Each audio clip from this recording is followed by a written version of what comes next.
आज आप लोग का मॉक टेस्ट फर्स्ट है। ठीक।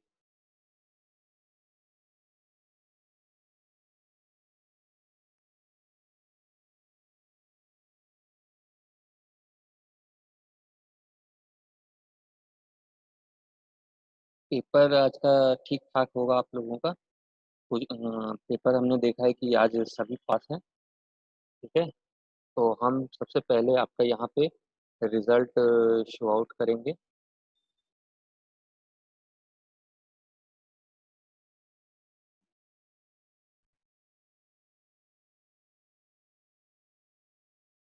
ठीक।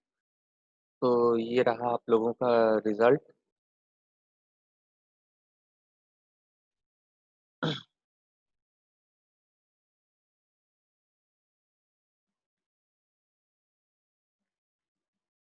तो रिजल्ट है अमन कुमार 100 नंबर, आशुतोष कुमार 94 नंबर, भोला कुमार 40, दीपक कुमार दास 60, दीपू कुमार 76, कौशिक कुमार 98, मानस कुमार 90, एमटी शहरे आलम 58 और विकास कुमार 50। यानी कि आज आप लोगों ने बहुत बढ़िया किया है। ठीक। और आगे भी चाहेंगे कि और अच्छा करते रहें। ठीक।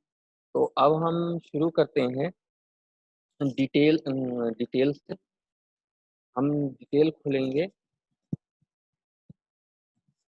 दीपू कुमार।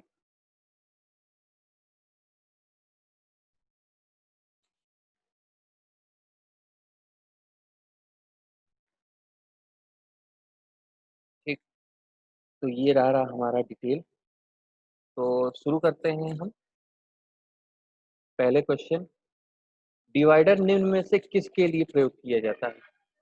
तो डिवाइडर आपका आर्क मतलब कि मार्किंग में मतलब सर्कल बनाने के लिए, आर्क बनाने के लिए और सारी चीजें हैं उन सभी के लिए प्रयोग किया जाता है।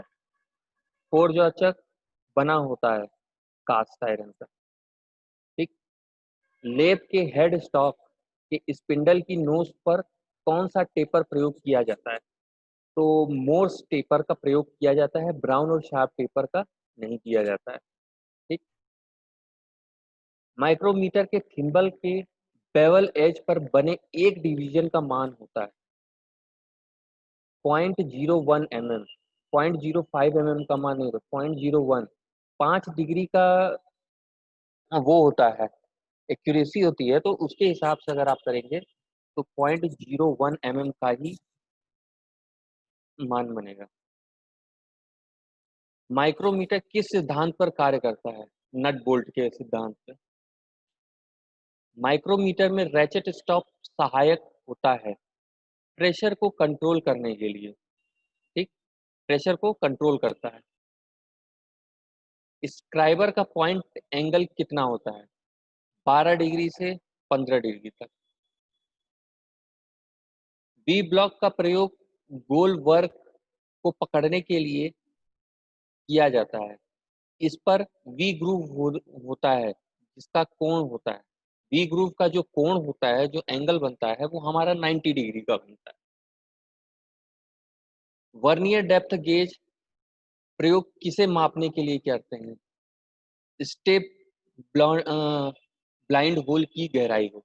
स्टेप ब्लाइंड होल की जो गहराई है उसको मापने के लिए वर्नियर डेप्थ गेज का हम लोग प्रयोग करते हैं। जहाँ पे हम खुद नहीं जा सकते तो वहां पे हम इसको डाल के देख सकते हैं। वर्नियर आउटसाइड माइक्रोमीटर का लीस्ट काउंट होता है 0.001 mm। वर्नियर कैलिपर का लीस्ट काउंट होता है 0.02 mm। वर्नियर बेवल प्रोटेक्टर का लीस्ट काउंट है 5 डिग्री। ठीक। वाइस जॉ की प्लेट की धातु होती है, किस धातु की होती है? तो टूल स्टील की होती है। वाइस जॉ की जो प्लेट है वो टूल स्टील की होती है, माइल्ड स्टील की नहीं। वाइस क्लैंप का प्रयोग किया जाता है जॉब की फिनिशिंग हुई सरफेस को बनाने के लिए। ठीक। वाइस क्लैंप का प्रयोग किया जाता है जॉब की फिनिश हुई सरफेस को बचाने के लिए। अधिकतर धातुओं में होती है लो इलेक्ट्रोनेगेटिविटी। हाई इलेक्ट्रोनेगेटिविटी नहीं होता है, लो इलेक्ट्रोनेगेटिविटी बहुत कम धातुओं में। एनविल में निम्न पार्ट में से किस पार्ट को बीक कहते हैं?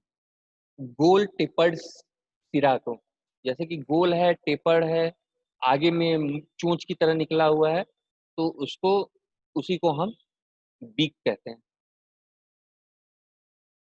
इलेक्ट्रोड का साइज लिया जाता है उसकी वायर के व्यास के अनुरूप।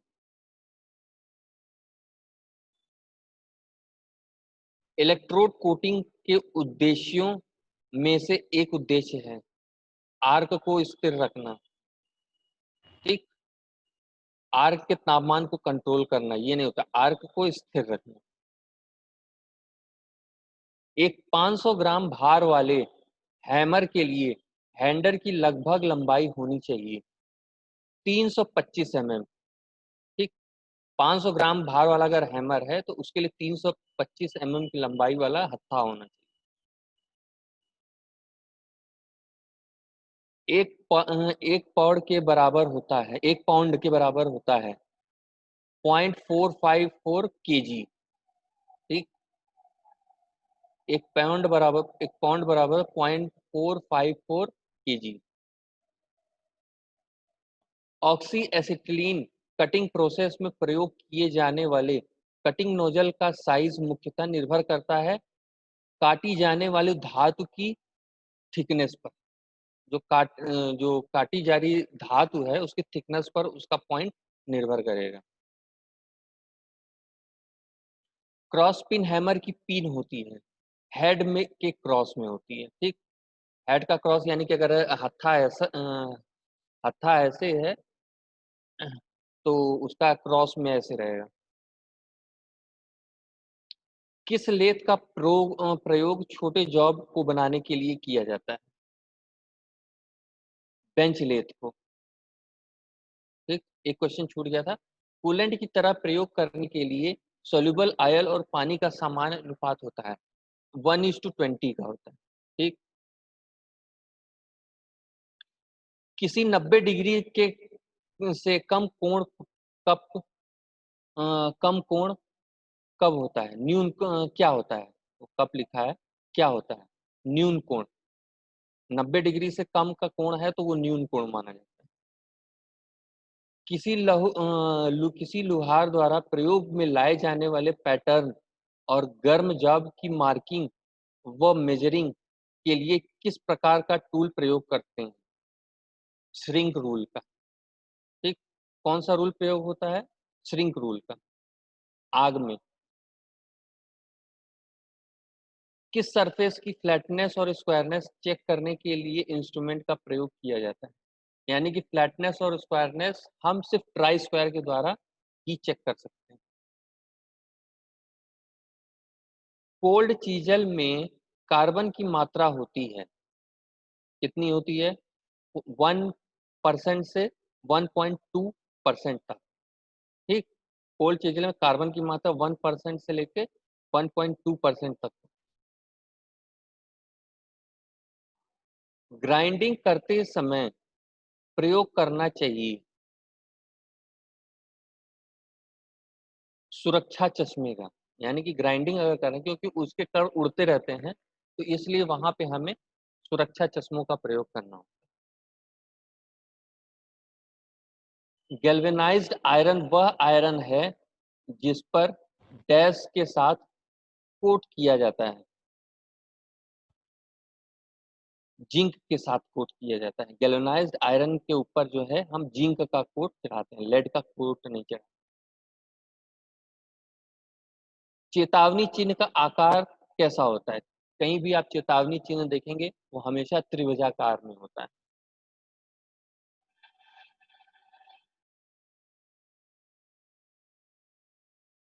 धातु को तारों की तरह खींचने की योग्यता को कहते हैं डक्टाइल डक्टिलिटी। ठीक, मतलब कि तार खींचना यानी कि उसको तानना, खींचने का वही मतलब कि अगर डक्टाइल होगा, तो उसमें डक्टिलिटी गुण पाए जाएँगे।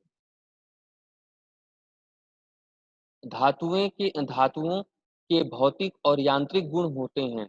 निम्न में कौन-सा गुण भौतिक गुण है? तो फ्यूज़िबिलिटी जो होता है, वो हमारा इसमें भौतिक गुण है। निम्न में से कौन-सी धातु कोरोजन रेजिस्टेंस होती है? टिन आपका कोरोजन रेजिस्टेंट होता है। निम्न में से कौन-सा एक अप्रत्यक्षमापी औज़ार है? Inside caliper. इनसाइड कैलिपर जो है अप्रत्यक्ष माप करता है। वो जब तक उसको नाप करके फिर बाद में आप मेजरिंग स्केल तक नहीं ले जाएँगे, तब तक आपको उस लिए गए डायमेंशन का माप आपको नहीं पता लगेगा। निम्न में से धातु का रासायनिक गुण कौन-सा है? कोरोजन।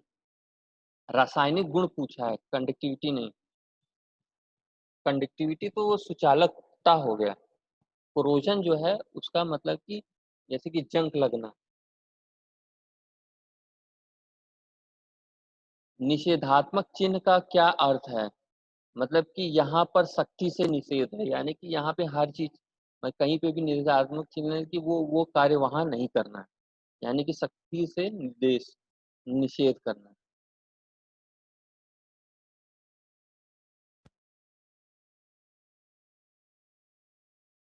प्रायः वाइस के हैंडल की लंबाई होती है। हैंडल की लंबाई होती है वाइस की नॉमिनल साइज़ के 2.5 गुना होती है, यानी कि नॉर्मल जो साइज़ है उसके 2.5 गुना लंबाई होती है।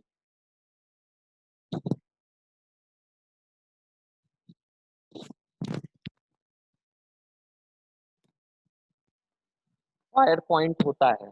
फायर पॉइंट क्या होता है? वह न्यूनतम तापमान जिस पर तेल वास्तव में बिना आग पकड़े क्षणिक चमक को आश्रय देता है, यानी कि वहाँ से क्षण भर का चमक को आश्रय देता है, के लिए पर्याप्त भाप देता है। यानी कि वहाँ पे जो भाप होती है जिससे कि खाली बस आपका चिंगारी पकड़ ले, वो आपका फायर पॉइंट होता है। भारी तेल की विस्कोसिटी होती है। भारी तेल की क्या विस्कोसिटी है? अधिक होती है।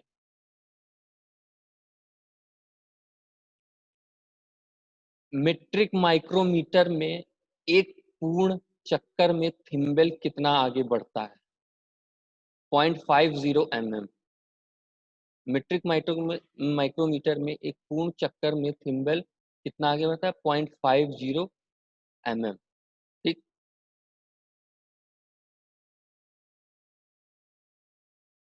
मीट्रिक आउटसाइड माइक्रोमीटर में थ्रेड की पिच होती है 0.5 mm। कितनी होती है? 0.5 mm थ्रेड की पिच होती है।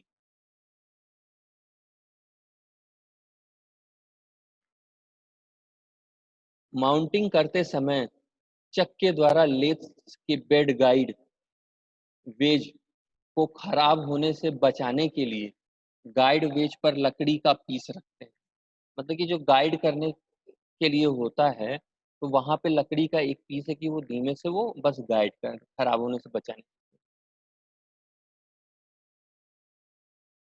लेथ के निम्नलिखित पार्ट में से किस में हाई हाई कंप्रेसिव स्ट्रेंथ होती है? तो बेड में सबसे ज़्यादा हाई कंप्रेसिव स्ट्रेंथ होता है हेड स्टॉक में, स्लाइडिंग गियर में नहीं होता, सबसे ज़्यादा बेड में होता है। ब्लेड बेड ही जो है आपका अच्छे से सहारा देगा। लेथ का कैरेज किस अक्ष के साथ-साथ चलता है? जेड अक्ष, ठीक है? जेड अक्ष के साथ चलता है।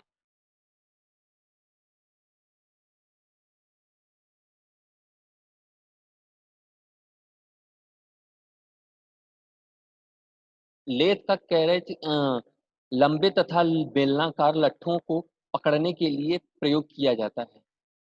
कॉलेट चक्का, लंबे तथा बेलनाकार लट्ठों को पकड़ने के लिए कॉलेट चक का हम लोग प्रयोग करते हैं।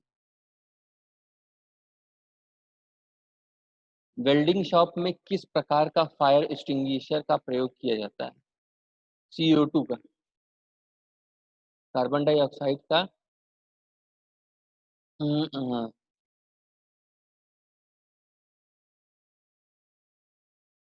CO2 का अग्निशामक यंत्र हम रखते हैं।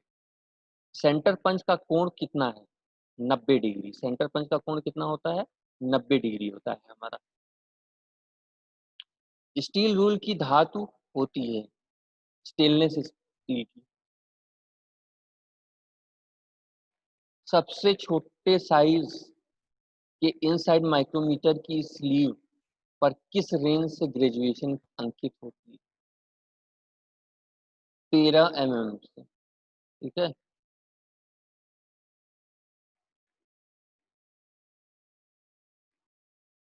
ठीक है, तो ये हमारा हो गया आपका सॉल्यूशन का क्लास। ठीक। और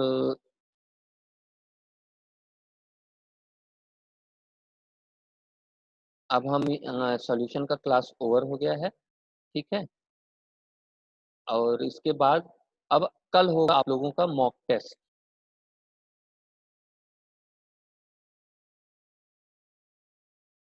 है ना। हमको ये अच्छा लगा है आज का पेपर में कि आप सभी लोग पास हुए, ये देख के बहुत काफी अच्छा लगा। ठीक। तो हम यही चाहेंगे कि अगले जितने भी मॉक टेस्ट हैं सभी में आप अच्छा करें और अच्छे तरीके से पास हों। ठीक।